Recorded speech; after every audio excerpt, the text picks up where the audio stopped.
जय हिंद स्टूडेंट, उम्मीद करता हूं आप सभी स्वस्थ, मस्त, खुश और सुरक्षित होंगे। आज की वीडियो में हम डिस्कस करेंगे कुछ बहुत इंपॉर्टेंट टॉपिक्स पर। आज हम बात करेंगे जेई सिविल भर्ती को लेके, उसकी शॉर्ट लिस्टिंग कब तक आ सकती है, कब तक उसका एग्जाम कंडक्ट हो सकता है। इसके अलावा ऐसा कौन सा सुप्रीम कोर्ट का जजमेंट आया है जिसकी वजह से इस भर्ती को प्रभावित हुई है, उस पर भी बात करेंगे। इसके अलावा हम बात करेंगे पेट 2025 का रिजल्ट कब तक आ सकता है, कौन कौन सी भर्ती इसमें प्राथमिकता में है, टोटल कितनी पोस्ट पेट 2025 से आने वाली उसकी कंप्लीट डिटेल लेंगे।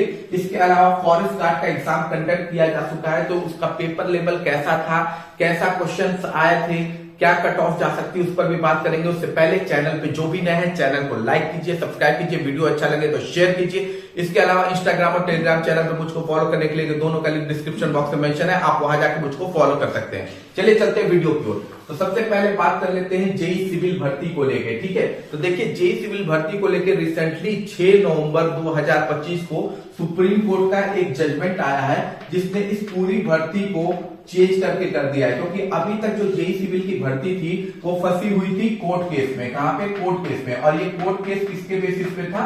वो ये कोर्ट केस आपका इसी जो जजमेंट आया है सुप्रीम कोर्ट द्वारा 6 नवंबर 2025 को, उसी केस को के बेसिस पर इस पर केस किया गया था, जिसकी वजह से इसका एग्जाम कंडक्ट नहीं हो पा रहा था। क्योंकि जब तक केस आपका कोर्ट में रहता है एग्जाम ऑलरेडी कंडक्ट नहीं होता। और केस कोई छोटा मोटा नहीं था, केस आपका क्वालिफिकेशन को लेके था, ठीक है। क्वालिफिकेशन को लेके ये केस कंडक्ट कराया गया था, ठीक है। और इसका टोटल बेस यही आपका जिसका जजमेंट 6 नवंबर 2025 को सुप्रीम कोर्ट द्वारा दिया गया है उसी के केस पे बेसिस पे था। एक्चुअली हुआ क्या था, इस पूरे केस को समझते हैं कि यूपीपीएससी, पहले यूपीपीएससी द्वारा जेई की भर्ती कंडक्ट कराई जाती थी जूनियर इंजीनियर की। तो यूपीपीएससी द्वारा 2013 में तब 2013 में जेई की भर्ती निकाली गई थी, ठीक है। और इसमें लगभग 2769 पदों पे भर्ती आई थी, ठीक है। 2769 पदों पे भर्ती आई थी और इसमें क्लियर कट क्वालिफिकेशन लिखा था कि डिप्लोमा मांगा गया था, ठीक है। आयोग की तरफ से डिप्लोमा क्वालिफिकेशन के रूप में मांगा गया था, पर बीटेक वाले भी इसे भरे थे क्योंकि मैकेनिकल और सिविल दोनों की इसमें भर्ती थी। तो दोनों के जो बीटेक वाले थे मैकेनिकल और सिविल के, उन्होंने भी एप्लीकेशन फॉर्म भरा था, ठीक है। उसके बाद इसका एग्जाम कंडक्ट होता है। एग्जाम कंडक्ट होने के बाद इसमें इंटरव्यू कंडक्ट होता है, ठीक है। पहले क्या होता था, जो जेई की भर्ती होती थी उसमें इंटरव्यू कंडक्ट कराया जाता था, तो इसमें भी इंटरव्यू कंडक्ट कराया जाता है। अब उस इंटरव्यू में होता क्या है, जो बीटेक वाले क्वालिफाई किए रहते हैं उन्हें बाहर कर दिया जाता है। ये कहते हैं कि आप इस क्वालिफिकेशन में आप वैलिड नहीं है, इस वजह से आप इंटरव्यू नहीं दे सकते हैं। और इसी चीज को लेके ये चले जाते हैं कोर्ट में, ठीक है। ये चले जाते हैं कोर्ट में। सबसे पहले हाई कोर्ट में जाते हैं। हाई कोर्ट सिंगल बेंच से इन्हें कोई राहत नहीं मिलती है, तो फिर ये हाई कोर्ट डबल बेंच में जाते हैं। हाई कोर्ट डबल बेंच से भी इन्हें कोई राहत नहीं मिलती है, तो फिर ये सुप्रीम कोर्ट में अपील करते हैं, ठीक है।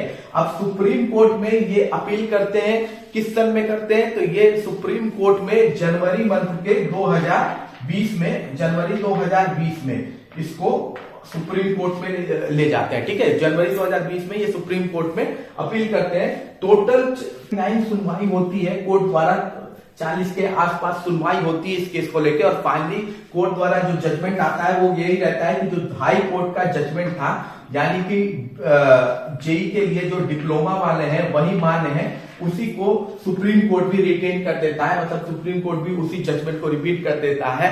और इस वजह से यहां पर क्लियर कट हो जाता है कि जो जेई है, यूपी के जो जेई बनेंगे वो डिप्लोमा होल्डर ही बनेंगे, क्वालिफिकेशन में डिप्लोमा ही मान्य होगा। अब इसी बेसिस पे जो नई भर्ती आई थी उस पे कोर्ट केस हुआ था, क्योंकि ये कोर्ट केस 2013 से चल रहा था, तो इसी को लेके कोर्ट केस कंडक्ट कराया गया था आपका नई भर्ती में भी। पर अब यहां से इस केस का जजमेंट आ गया है, तो सीधी सादी बात है कि जेई सिविल भर्ती में अब आपके शॉर्ट लिस्टिंग में समय नहीं है, क्योंकि अब ये केस भी एक तरह से इनवैलिड हो गया है। और इस केस में भी सीधी सादी बात, इस भर्ती में भी डिप्लोमा वाले ही बैठेंगे। अब देखिए सीधी बात यह है कि जो इसकी शॉर्ट लिस्टिंग है वो उम्मीद यही है कि दिसंबर मंथ में आपको देखने को मिल सकती है, ठीक है।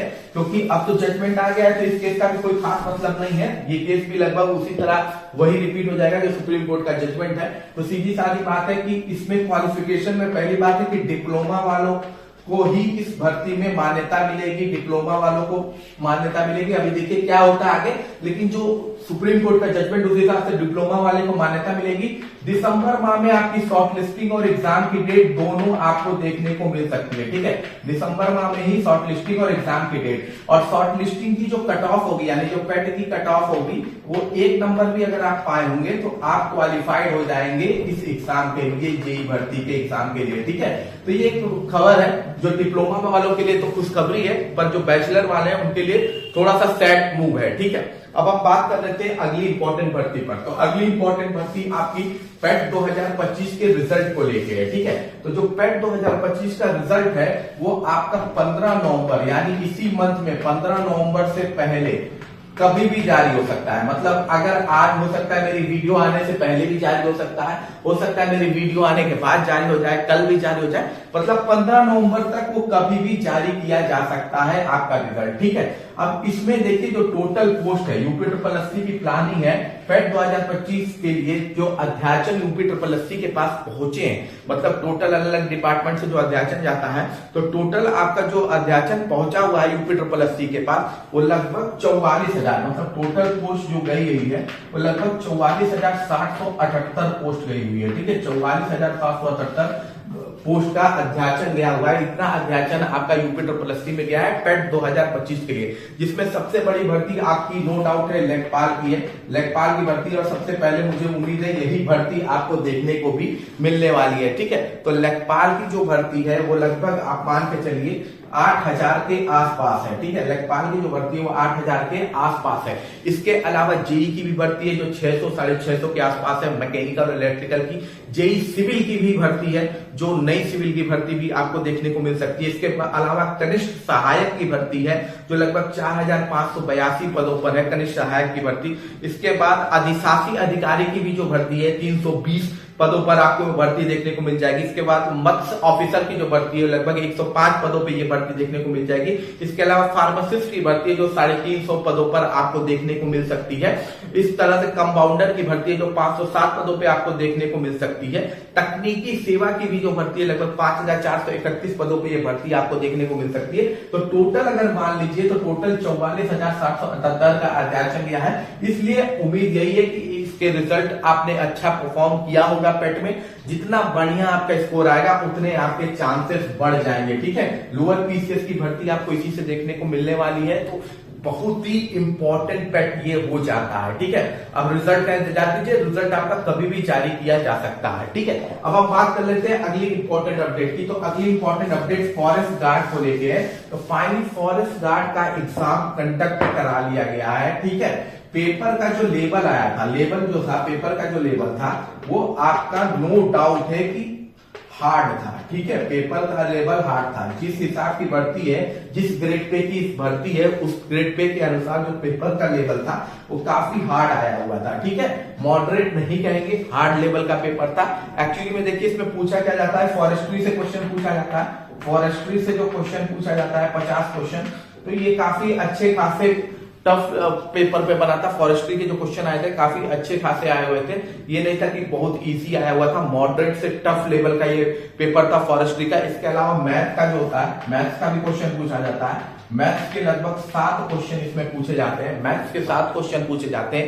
इसके अलावा बायो का भी क्वेश्चन होता है, बायोलॉजी का भी, बायो का भी क्वेश्चन होता है। 8 क्वेश्चन आपके बायो के होते हैं, ठीक है।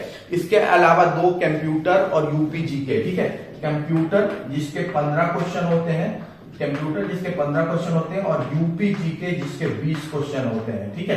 ये टोटल 100 पेपर, 100 नंबर का 100 क्वेश्चन होते हैं, 100 नंबर का ये पेपर होता है, ठीक है। तो फॉरेस्ट्री में भी देखिए एक बात आपको बता दें, इसमें जो टोटल बच्चे हैं, टोटल स्टूडेंट्स जो इसमें इकट्ठे हुए थे वो लगभग 29,000 के आसपास थे। 29,217 स्टूडेंट इसमें लगभग वो हुए थे, ठीक है। कट ऑफ में, पेट कट ऑफ में 29,217 दिए थे, लेकिन जो टोटल स्टूडेंट प्रेजेंट थे, कितने परसेंट प्रेजेंट थे? टोटल 20% बच्चे प्रेजेंट थे। 20% बच्चे इसमें, टोटल 20% बच्चों का ही अटेंडेंस है। बहुत से बच्चों ने इस एग्जाम को छोड़ दिया है, तो 20% बच्चों ने ही लगभग इसका एग्जाम दिया है। ठीक। और आपका जो पोस्ट है, इसमें जो टोटल पोस्ट है, वो आपकी जो टोटल पोस्ट यहाँ पर है वो है आपकी 709, ठीक है। 709 पदों पर ये एग्जाम कंडक्ट हुआ है। तो ये मान के चलिए कि जितने भी बच्चे अभी एग्जाम में बैठे हैं, हो सकता है उनको रनिंग में बुला लिया जाए, ठीक है। जितने भी बच्चे हैं, टोटल जितने भी बच्चे हैं, उनको रनिंग में बुलाने के चांसेस है, क्योंकि पिछली बार की भर्ती में 8.5 गुना के आसपास बच्चों को 8.5 टाइम बच्चों को बुलाया गया था। तो ये मान के चलिए इस बार भी लगभग 8.5 गुना बच्चों को आराम से बुलाया जाएगा। तो 8.5 गुना बच्चों को, तो ये मान के चलिएगा तो जो लगभग 6,000-7,000 के आसपास ये बच्चे हो जाते हैं, ठीक है। 6,000-7 लगभग मुझे लगता है 5-6 हजार के आसपास टोटल होगा। 8.5 गुना का मल्टीप्लाई कर लीजिएगा 709 में, तो लगभग उतने बच्चे उतने पोस्ट के लिए बच्चों को बुलाया जाएगा। तो लगभग चांसेस है कि 20% बच्चे बैठे हैं, तो बहुत ही कम बच्चे होंगे जिनको रनिंग के लिए ना बुलाया जाए। मैक्सिमम बच्चों को रनिंग के लिए बुलाया जाएगा, ठीक है। मैक्सिमम बच्चों के चांसेस है रनिंग में सिलेक्शन होने के, लेकिन रनिंग से ही नहीं सिलेक्शन होता है। देखिए फाइनल सिलेक्शन आपका total cut off, final cut off जो होती है वो आपकी एक निश्चित कट ऑफ बनती है। तो नो डाउट है अगर आप थोड़े मार्क्स कम भी है तब भी आप हो सकता है रनिंग के लिए सेलेक्ट हो जाए, लेकिन सिलेक्शन टोटल 709 पदों पर ही होनी है। इसमें भी फीमेल के लिए बहुत बेनिफिट है। अगर फीमेल कोई भी फीमेल बच्चियां बहुत कम इस एग्जाम में बैठी हुई हैं, तो वो अगर रनिंग में पार्टिसिपेट कर लेती है और रनिंग क्लियर कर लेती है, तो नो डाउट है कि उनकी जॉब तो बिल्कुल कंफर्म है, ठीक है। बाकी बॉयज के लिए मैं ये बोल दे रहा हूं कि जिन्होंने लगभग 43 से 46 के बीच क्वेश्चन अटेंड किए हैं, 43 से 46 के बीच अगर आपके क्वेश्चन अटेंड है, तो उम्मीद है कि आपका फाइनल सिलेक्शन भी हो जाएगा। हो सकता है 43 से भी थोड़ा नीचे चला जाए, ठीक है, कोई तय नहीं है। बहुत से बच्चे होंगे जो रनिंग भी अभी स्किप कर देंगे, जो इसमें सिलेक्टेड है उसमें से भी बहुत से बच्चे रनिंग स्किप करेंगे, नो डाउट है। तो 43-46 क्वेश्चन के, जो 43 से 46 क्वेश्चन अगर आपने सही कर रखे हैं, तो आपके बिल्कुल चांसेस है सिलेक्शन होने के। लेकिन हो सकता है इससे थोड़ा कम भी आपको कट ऑफ देखने को मिले, लेकिन ज्यादा नहीं भागेगी, ज्यादा इससे कट ऑफ नहीं भागेगी। तो उम्मीद यही है कि आप लोग रनिंग की प्रैक्टिस बहुत अच्छे से कीजिए, क्योंकि पेपर का लेवल अच्छा खासा टफ था। फॉरेस्ट्री में भी अगर 50 क्वेश्चन आए थे, तो लोग मैक्सिमम 20 से 22 क्वेश्चन से ज्यादा अटेम्प्ट नहीं कर पाए होंगे। 20-22 क्वेश्चन तो बहुत है, बहुत मुझे लगता है मैक्सिमम 22 कर लिए हो तो बहुत बड़ी बात है इसमें, ठीक है। इतना आसान ये पेपर था नहीं। तो ये मान के चलिए लगभग 70 रनिंग में तो सिलेक्शन तय है, लेकिन फाइनल कट ऑफ में जो रनिंग में थोड़ी सी मेहनत कर लेगा वो फाइनली सेलेक्ट हो जाएगा, ठीक है। बाकी आपका कोई भी क्वेश्चन है तो आप कमेंट बॉक्स में पूछ सकते हैं। मिलते हैं अगली वीडियो में। जय हिंद, जय भारत।